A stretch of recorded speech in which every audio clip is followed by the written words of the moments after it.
करता तो संविधान के प्रतिकूल इस तरह के नियम बनाए जाएंगे तो उन नियमों को किसी भी तरीके से स्वीकार नहीं किया जाता। हम लोग भारतीय संविधान को मानने वाले लोग हैं, बाबा साहब डॉक्टर अंबेडकर को मानने वाले लोग हैं और जो लेबर एक्ट बना है उसी लेबर एक्ट के अनुसार करने वाले लोग हैं। चाहे वो ब्यूरोक्रेसी में आइए इस्लामी ही क्यों ना हो, उसे ये छूट नहीं दी जा सकती कि वो उसका उल्लंघन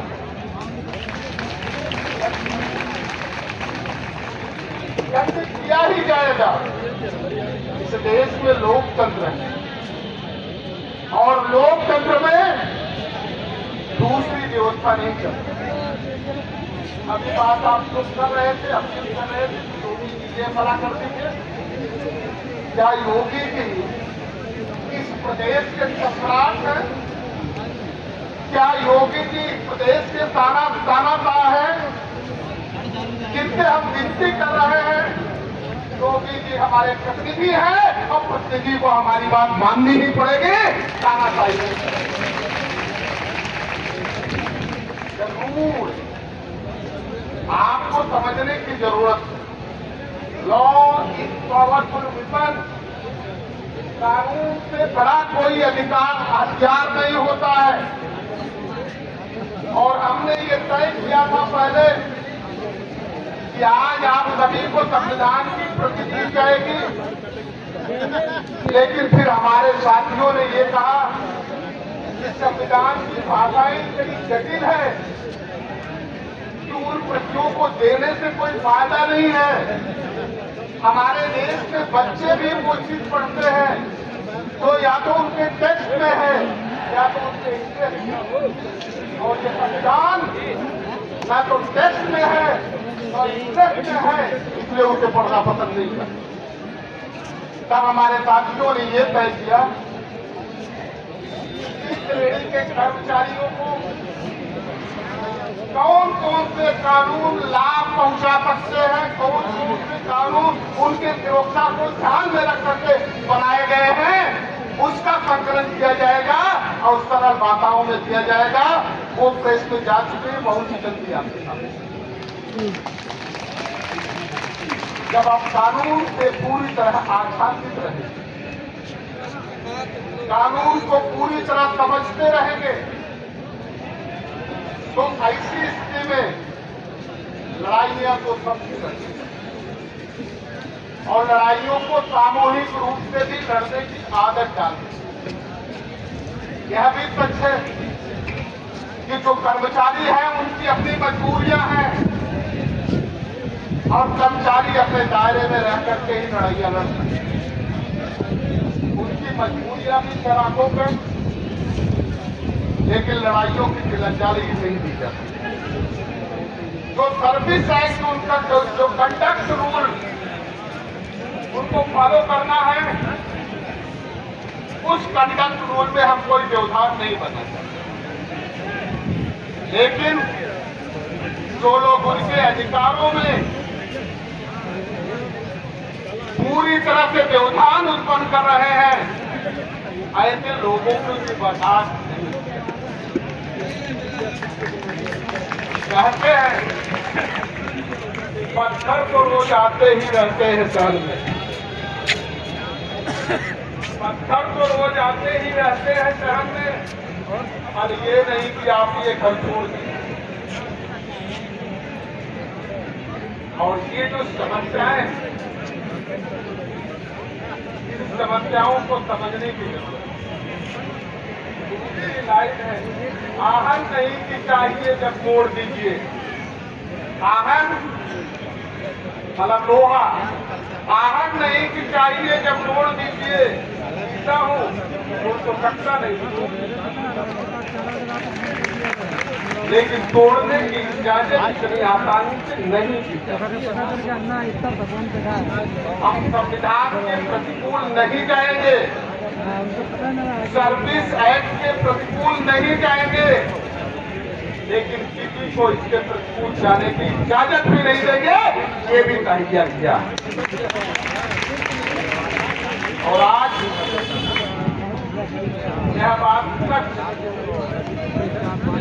तरीके से आपसे कहा जाए कि जो एम्प्लॉइज स्टेट इंश्योरेंस की पॉलिसीज है उसका लाभ आपको नहीं मिल पा रहा, लेकिन वह लाभ भी मिलता है। इंश्योरेंस का लाभ आप लोगों को मिलता है, क्यों नहीं? आईएएस को इतने पर्क मिलेंगे, जब वो जाएगा तो उसके लिए गाड़ी जाएगी और गाड़ी का भी टीए बनेगा। गाड़ी सरकार की होगी, बीवी अलग लेकर के दौड़े, बच्चा अलग लेकर के दौड़ा, मामा अलग लेके दौड़े, ताई अलग लेके दौड़े, और हमसे ये नहीं पूछा जाता कि जिस जगह हमसे काम लिया जाता है उससे मेरा आवाज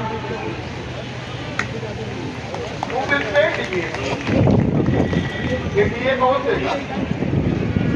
या संविधान ने इस दिए देनों से मना किया है?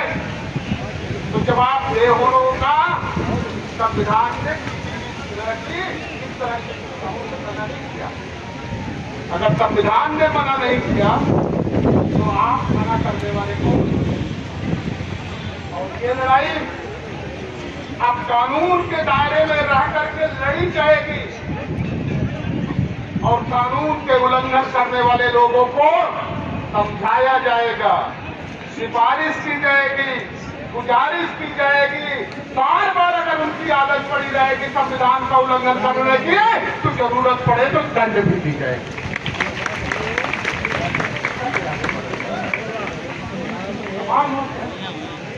हमारे देश में ब्यूरोक्रेसी इसकी जिम्मेदारी है कि कानून और व्यवस्था का अनुपालन करना है। जो कानून के दायरे में रह करके काम करता है उसे सम्मान दिया जाना चाहिए, और जो कानून का उल्लंघन करता है उसे दंड दिया जाना चाहिए। पर ऐसा हो रहा है, धरातल में कुछ ऐसा है क्या? आज पुरस्कृत कौन किए जा रहे हैं? चलो चलना होगा बताना। जिन्होंने लेख चोरी कर लिया दूसरे का और अपने नाम से ऐसे लोग ऐसे लोगों को जिन्होंने रणभूमि के जब जरूरत पड़ी, सरहद में जब जरूरत पड़ी तो एम्स में एडमिट होकर के इलाज अपना करा रहे होते हैं, लेकिन परमवीर चक्रवर्ती नाम से ये समस्याएं, और इन्हीं समस्याओं से निजात दिलाने के लिए हम आपके सामने उपस्थित हैं, हम अपने सामने उपस्थित हैं। आप भाई हैं, बहन है, या रिश्ते और भी कोई होते हैं। भाई बहन से तो आगे बढ़कर के कोई जल्दी रिश्ता होता नहीं, एक दो लोग होते हैं उससे आगे रिश्ता बढ़ता है। आज हम अपने परिवार के बीच में आएंगे, क्योंकि इसी परिवार के लिए बाबा साहब डॉक्टर अम्बेडकर ने अपनी कुर्बानी दी थी, और बाबा साहब डॉक्टर अम्बेडकर का जबकि होने के नाते ये मेरी नैतिक जिम्मेदारी बनती है तो कार्य को पूरा और उसी काम को पूरा करने के लिए आगे बढ़े।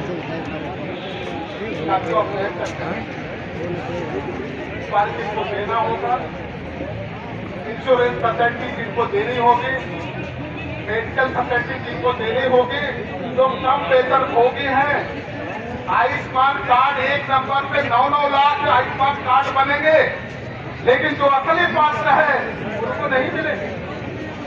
एक जस्ट डायल का नंबर है, जस्ट डायल का नंबर है। कल्पना आपको ये देख करके आप भयभीत हो जाएंगे। जस्ट डायल के नंबर से 4.5 लाख आयुष्मान कार्ड बने, 4.5 लाख। एक नंबर है 990 और उससे 1,65,000 आयुष्मान कार्ड बने। 8,972 लोग पता नहीं शमशान में दफन हो गए या कब्र में दफन हो गए, लेकिन ये गुलाबी फाइलें इस बात की वकालत करती है कि आज भी उन आयुष्मान कार्ड के तहत उनके इलाज करते हैं। कितना बड़ा ये कैसे बर्दाश्त हो? यह सम्मान करने का जो कार्यक्रम रखा गया है, ये सम्मान करने का कार्यक्रम इसलिए रखा गया है कि जो आपके अंदर विश्वास की कमी हो गई है, जो आपको ये लगने लगे, डगमगाने लगे आप कि क्या हम लड़ाई नहीं जीत पाएंगे, वो विश्वास पैदा करने के लिए आप आपके बीच में उपस्थित हुए हैं कि आपको डगमगाने की जरूरत नहीं है। विश्वास रिसरेक्ट किया जाएगा और ये लड़ाई जीत करके ही तब जीत जाएगी।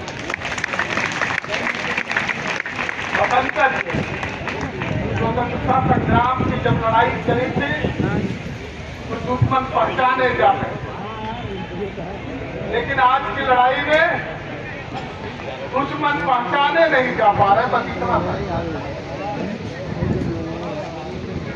एक मृतक आर्थिक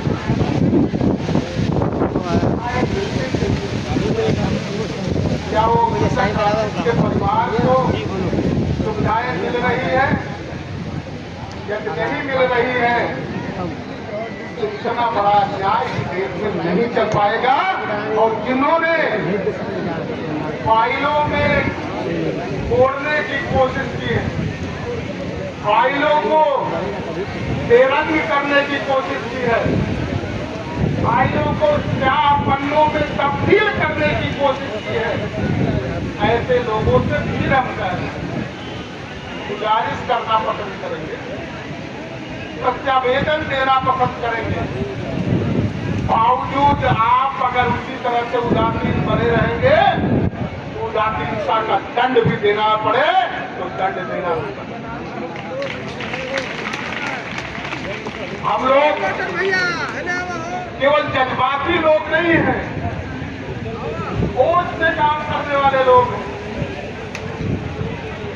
अगर हम भी कैब में होते तो कहीं न कहीं डायरेक्टर जनरल इनकम टैक्स और डायरेक्टर जनरल इनकम टैक्स बनने के लिए क्या पापड़ बेलने पड़ते हैं अपने। मनोज कांतिराम जी ने जब आंदोलन में हमें शरीक किया तो उन्होंने कहा कि नौकरी करने वाले लोग बहुत ज्यादा विद्वान होते हैं और विद्वान लोग आत्म केंद्रित हो जाते हैं, स्वार्थी हो जाते हैं, उन्हें समाज नहीं दिखता, उन्हें सिर्फ अपना परिवार दिखता, उससे आगे नहीं, इसलिए उस दायरे से आगे निकल। और जब तक उस दायरे से आगे नहीं निकला जाएगा ये बात नहीं। फिर आपसे बहनों भाइयों आपसे अपील करते हैं, क्या जो आपका आंदोलन है ये आंदोलन आगे बढ़ेगा। आपकी अपनी मजबूरियां हैं, ये दायरे में रह करके आंदोलन कर रहे हैं। हमारे पास मजबूरियां नहीं है। इस आंदोलन को बेहद रूप हम देंगे और बेहद रूप दे करके उस सरकार को जिताने की कोशिश करेंगे कि प्रतिनिधि के दायित्वों को निभाइए, नहीं तो ये प्रकृति बदल जाएगी। ये घर जहां आप बैठे हैं ये घर के किराएदार हैं, जाति मकान नहीं है।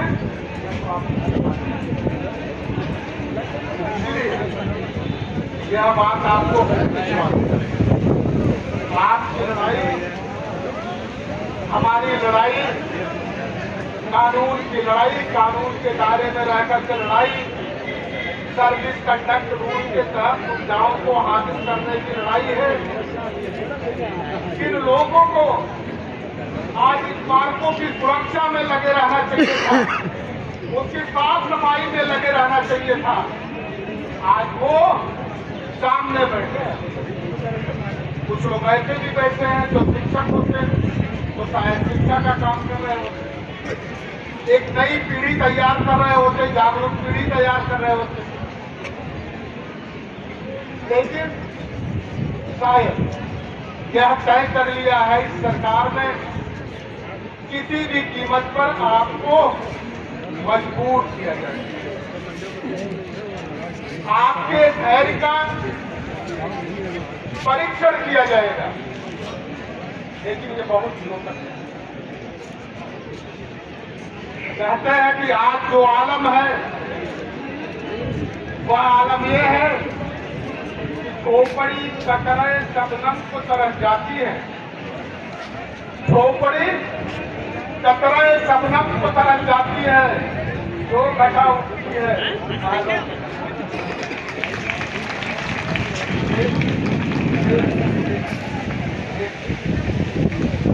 आपके दोस्त और आपके होश को देख करके बोले जरूर करना कि खोपड़ी कतरे शबनम को तरह जाती है, जो घटा उठती है, महलों पे बरस जाती है।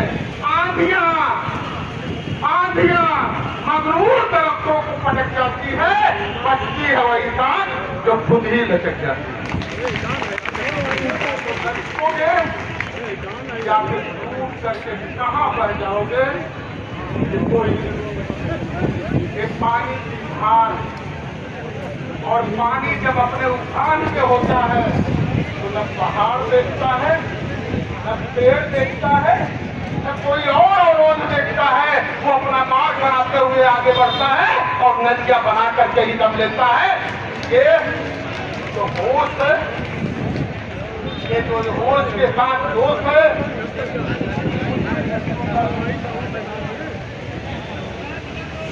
बार बार इस बात को हम आपसे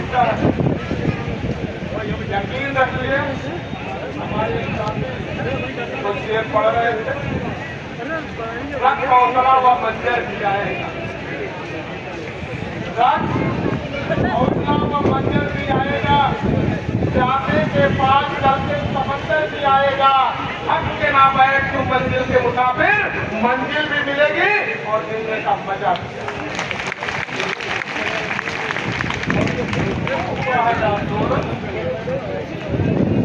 यह आंदोलन सामाजिक परिवर्तन और आर्थिक मुक्ति के मार्ग पे, लक्ष्य पे, गंतव्य पे खत्म होगा, इससे पहले खत्म होने वाला है। सरकारें आती है जाती है, लेकिन किसी भी कर्मचारी के ऊपर शासनों पर देखिए हमारा संविधान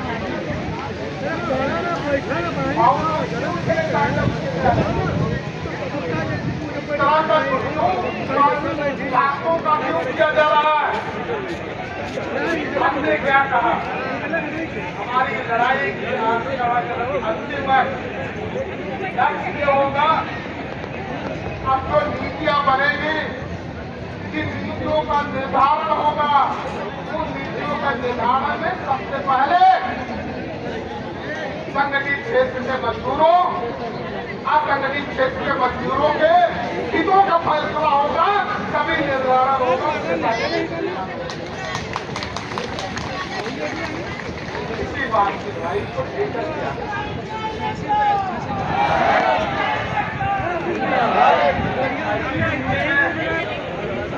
आज कुछ ज्यादा लंबा नहीं, हम लोग तारीख के साथ आगे बढ़ते हैं। होता क्या है कि अक्सर देखा गया है, एक्वायरिंग फैक्ट है, जब हम सत्य की तलाश करते हैं तो हमारा ज्ञान बढ़ता है। Interpretation of fact is understanding, और जब फैक्ट की हम व्याख्या करते हैं तो हमारी समझ बढ़ाता है। Ultimately proper application of fact is wisdom, और हम इस विजडम के साथ आगे बढ़ेंगे। फैक्ट क्या है? उसके लिए आगे बढ़ना चाहिए। इसलिए साथियों, आप विश्वास रखिए,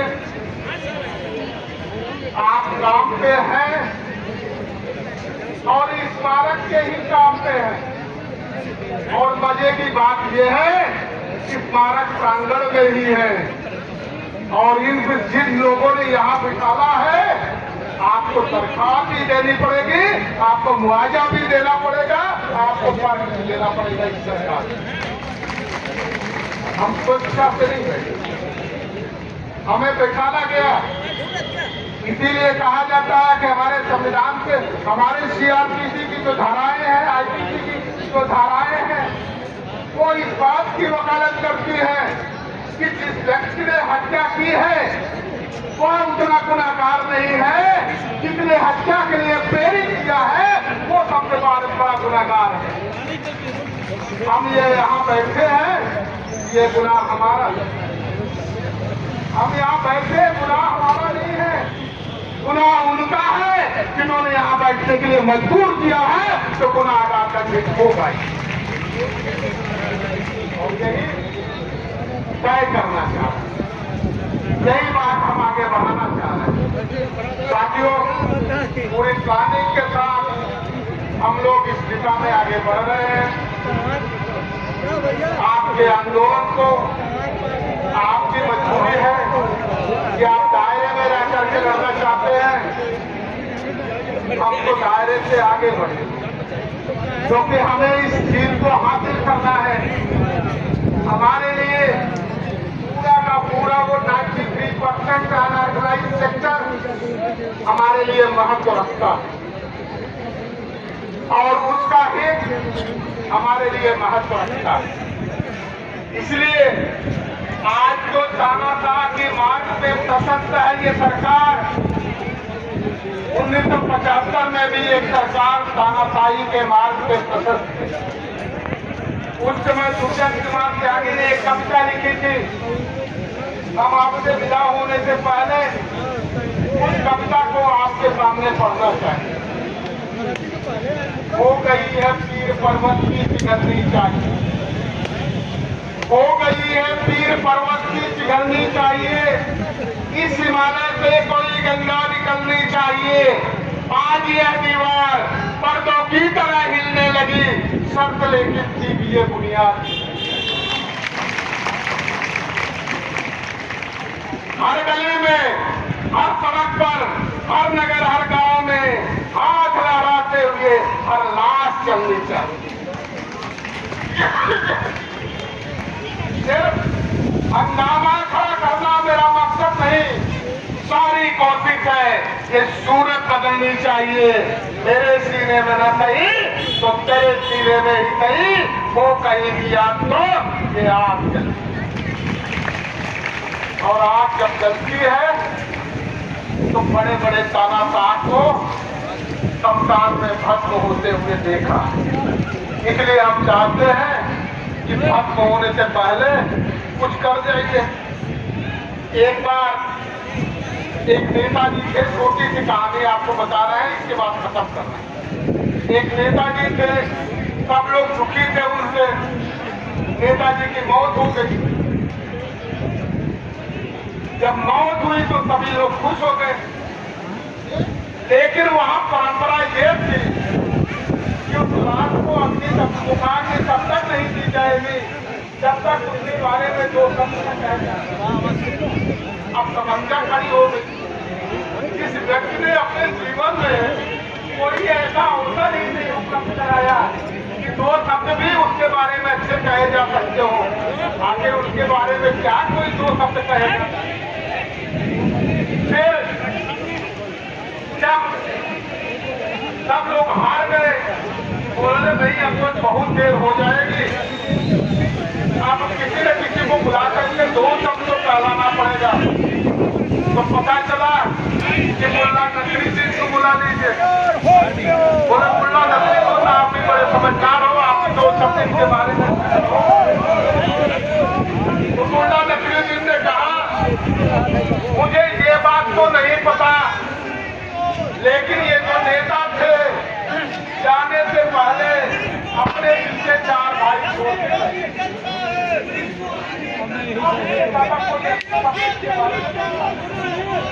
तो सरकार में बैठे वाले लोग, बैठने वाले लोग, इतिहास लिखा जाएगा, और जब इतिहास लिखा जाएगा, इतिहास के पन्नों में तुम्हारे लिए कम से कम दो शब्द लिखा जा सके ऐसा कुछ करके जाओ। और यही बात आपसे कहना चाहते हैं, उसको तारीफ भी करना चाहते हैं, विदा भी लेना चाहते हैं, आपके रोध भी करना चाहते हैं। इस लड़ाई को पूरे विश्वास के साथ लड़िए। हम अपने घर में हैं और ये लड़ाई न रुकने वाली है, न थमने वाली है।